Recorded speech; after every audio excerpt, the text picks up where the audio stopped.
Mungkin Farel bisa ceritakan ya, ya bergantian aja dengan Ibu. Silakan. Bisa menceritakan masalahnya ya yang disampaikan tadi ya. Garis besarnya saja, garis besarnya, dan nanti kita lihat ini kalau informasinya kan sudah pencabutan laporan. Apakah benar seperti itu atau apakah masih ada yang perlu kami lakukan untuk membantu Ibu dan Farel? Silakan.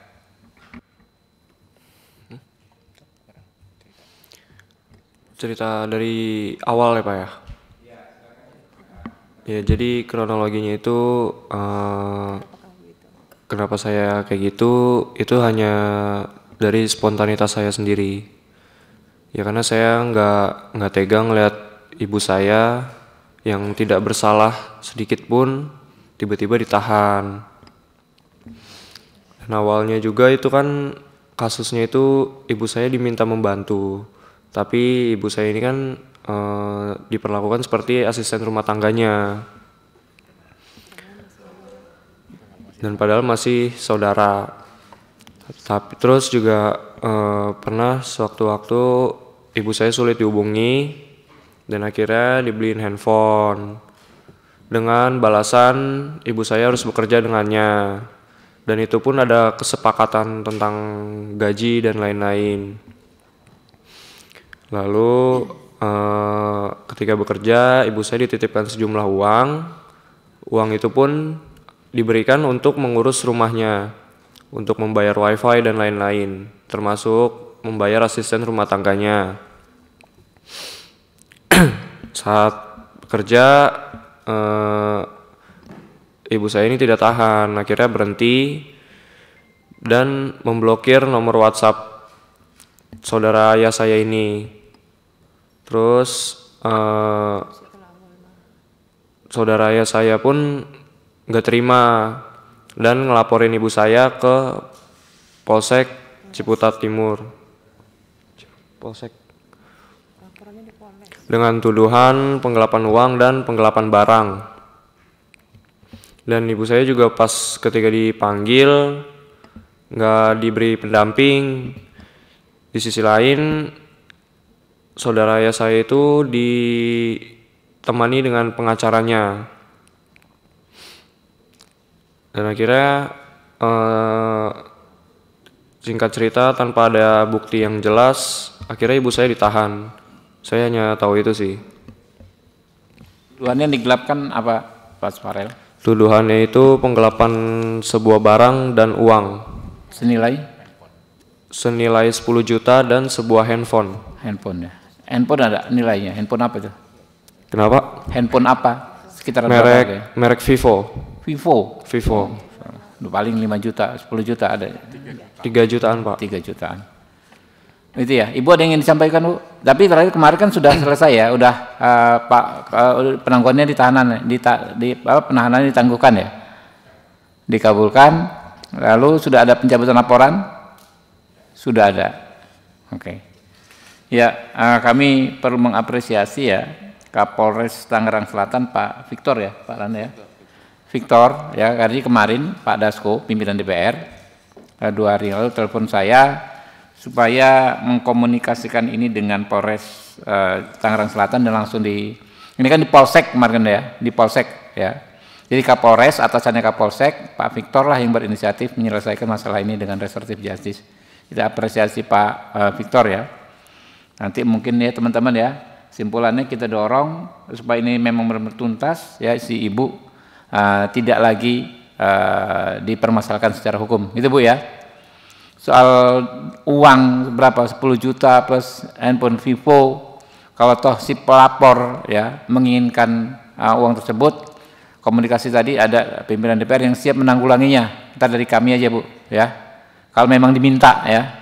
Jadi yang dipikirkan apa diminta uangnya itu berapa 10 juta plus berapa handphone senilai 5 juta, nggak ada masalah, ntar kita yang tanggulangi ya Bu ya. Ya Bu. Untuk handphone sudah kita berikan Pak. Sudah diberikan. Iya. Dia kalau uangnya masih menuntut nanti kita akan berikan Bu, nggak ada masalah. Jadi jangan jadi beban Ibu ya. Oke, jangan siap, jadi beban Pak. Farel ya. Iya. Makasih Supaya Pak. masalah ini benar-benar tuntas ya. Iya Pak. Ini atensi khusus dari pimpinan DPR Pak Supni Dasko ya, apa namanya, yang memberikan tugas khusus kepada kami ya. Mungkin ada masukan dari Pak Rikwanto, dikit aja. Terima kasih Pak Ketua. Ya, kami prihatin ya, Mas Farel dan Ibu dan keluarga. Seharusnya masalah-masalah ini nggak harus sampai ke penyidikan, apalagi penahanan. Ya, ini masalah sederhana dan jernih. Dan peristiwanya pun bisa diselusuri ya. Jangan sampai penyidikan penahanan karena ada pesanan-pesanan aja atau dan dia tertentu. Tapi alhamdulillah laporan terakhir yang saya baca sudah selesai ya. Nanti dari Pak Ketua ada bantu itu untuk hal-hal yang berkaitan dengan tunggakan-tunggakan dan lain-lain. Jadi insya Allah ke depan untuk lebih hati-hati lagi dan bisa bekerja di tempat lain dengan baik lagi. Terima kasih Pak Ketua. Pak Hinca Panjaitan ini sebagai sesepuh Komisi 3. Terima kasih pimpinan. Farel, saya TikTok dikit ya. Tadi meski sudah kau jelaskan kenapa kau ambil spontan membuat berita ya sehingga diliput media atau publik jadi tahu. Apa kau tertekan sekali waktu itu? Gelis, apa yang membuatmu sampai tiba-tiba berpikir itu? Karena ya saya nggak terima aja Pak kalau misal ibu saya itu dizolimi Pak. Makanya dan dia juga punya uang kan. Jadi saya spontan aja karena ibu saya itu cuma punya saya. Makanya saya rela kayak gitu.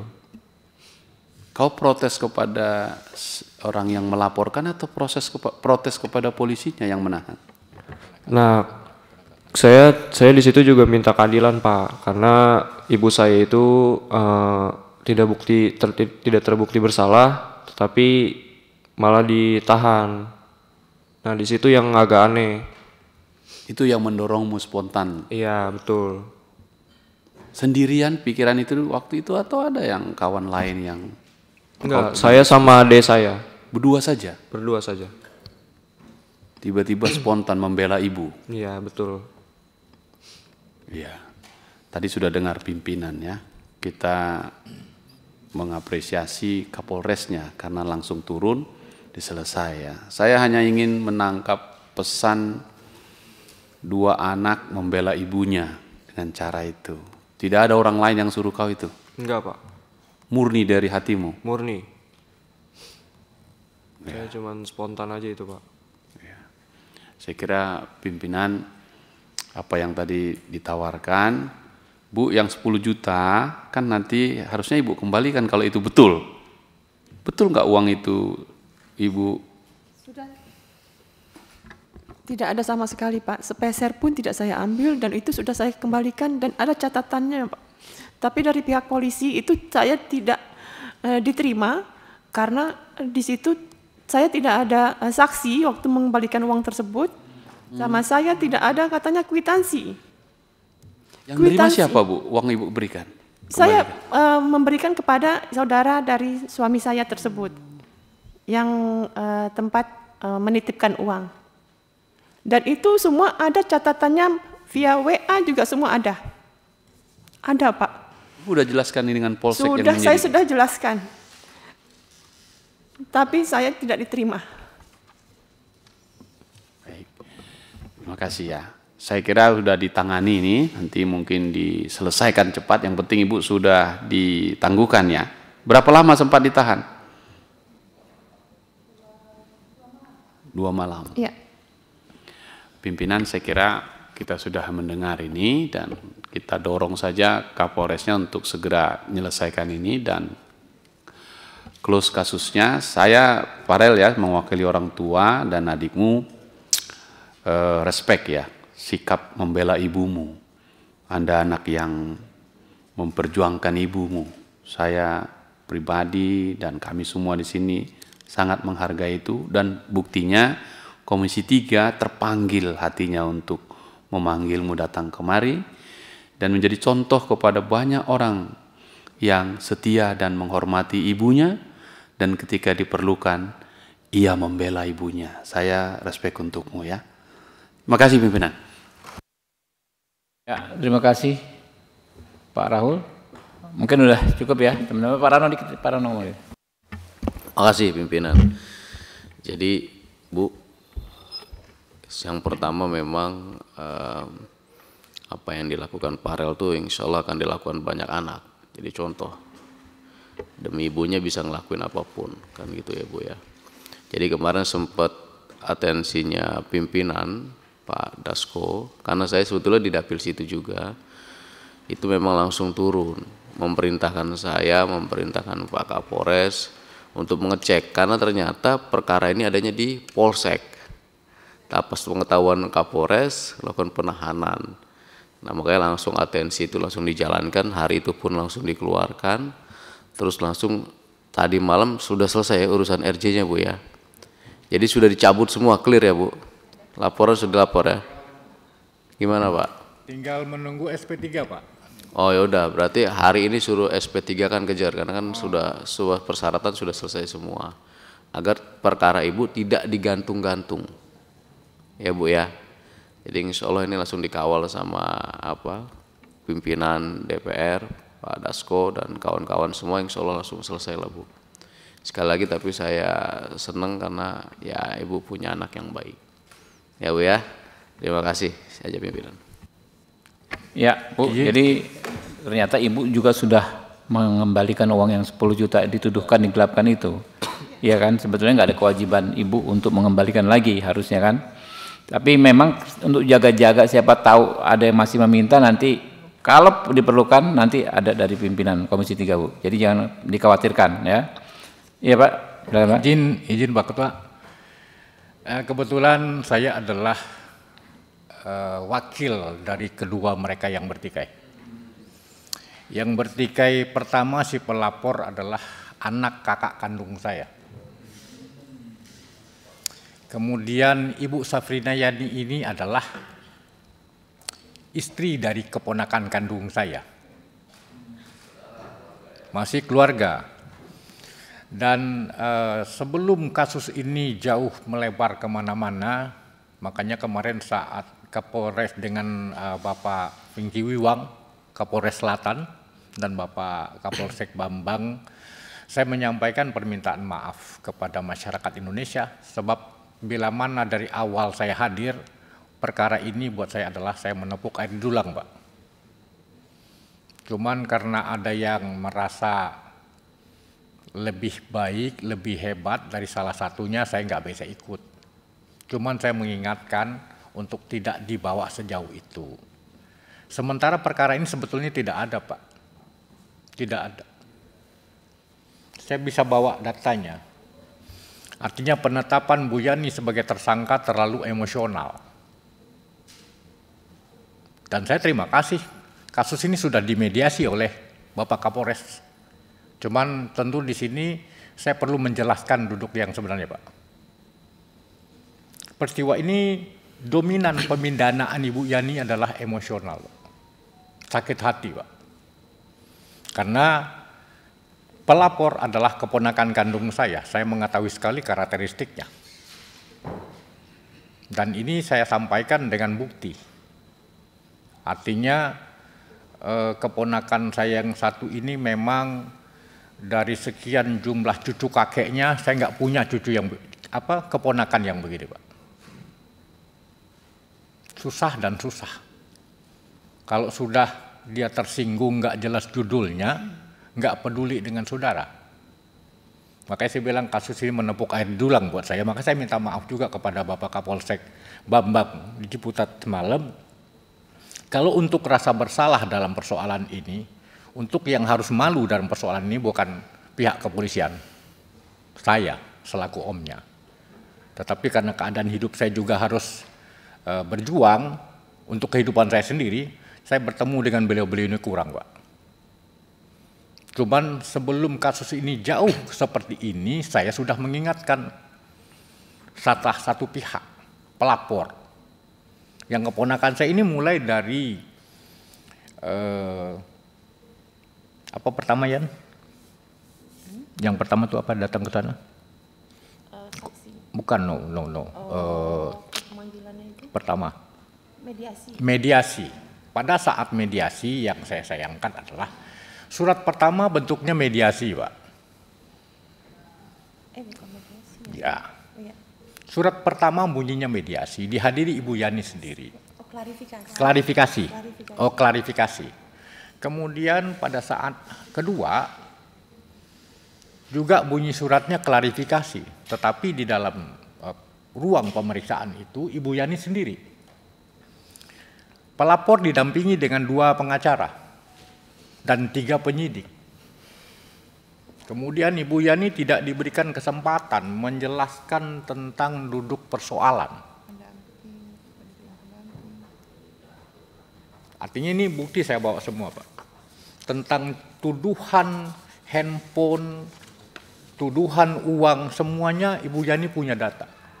Jadi kasusnya itu saya juga pernah mendampingi tersangka pelapor ini 1 tahun.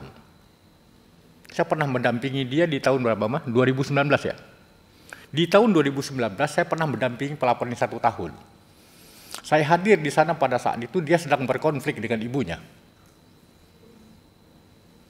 Karena om-om yang lain minta saya lah dampingin, karena ini anak memang agak sulit.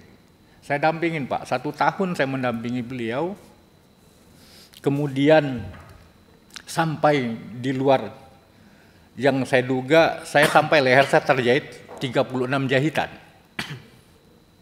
Karena dia minta ngerjain rumahnya, bikin pagar. Dibayar tukang nggak mau, tapi itu pengen dikerjain. Saya demi hatinya senang, saya bekerja. Padahal saya tidak punya profesi itu. Tapi bagaimana menyenangkan hatinya? Singkat cerita, setelah dia berbaik dengan ibunya, saya mundur dari situ, Pak. Nah, Ibu Yani juga hadir di rumah telapor itu, dasarnya diminta tolong, Pak. Pada saat dia sedang berkonflik dengan keluarga intinya.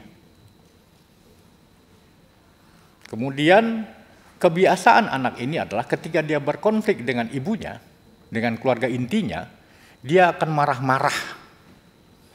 Marahnya ini disampaikan kepada orang lain. Artinya kesimpulan saya begini, Pak. Mestinya pada saat si pelapor ini melaporkan peristiwa ini, kebenarannya tentu perlu disidik dan dicari, Pak. Tapi karena memang ada satu ucapan si pelapor ini, dia tidak seorang pun yang bisa menghentikan dia untuk memenjarakan Ibu Yani. Berapa ratus juta pun dia habis.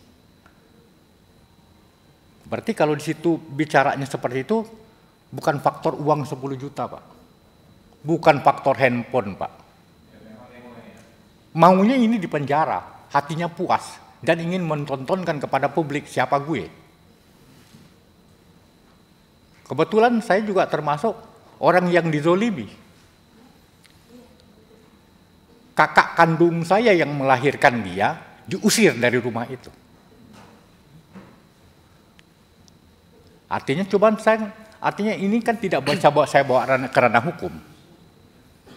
Mungkin gambaran saya kepada Bapak Pimpinan, saya terima kasih hari ini persoalan yang mungkin kalau ukuran saya memalukan, Pak. Tapi alhamdulillah receh pun dapat tanggapan dari Komisi 3. Saya terima kasih banyak kepada Bapak.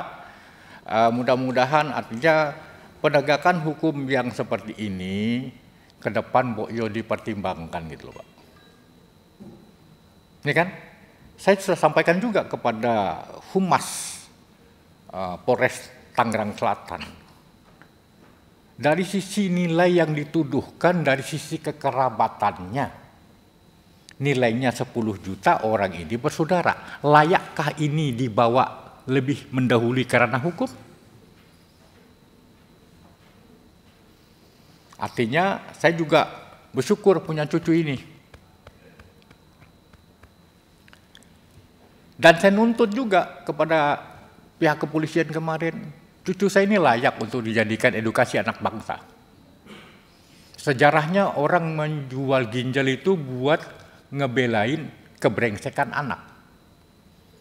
Ibu jual ginjal karena terlibat hutang anaknya. Cucu saya tidak, Pak.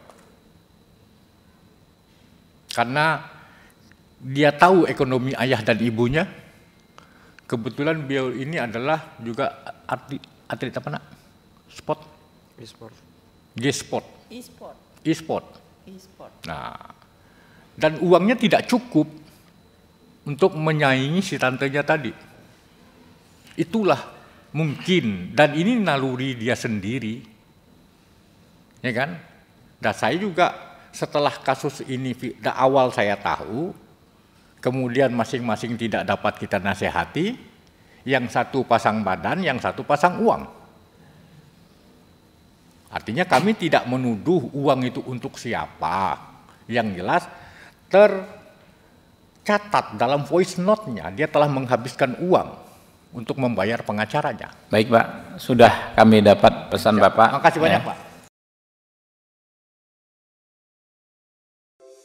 Di antara banyak sumber informasi, kami layak dipercaya. Karena kami menggali lebih dalam, berpihak pada kebenaran, berpegang pada data dan fakta, agar layak Anda jadikan referensi. Kompas TV, independen, terpercaya.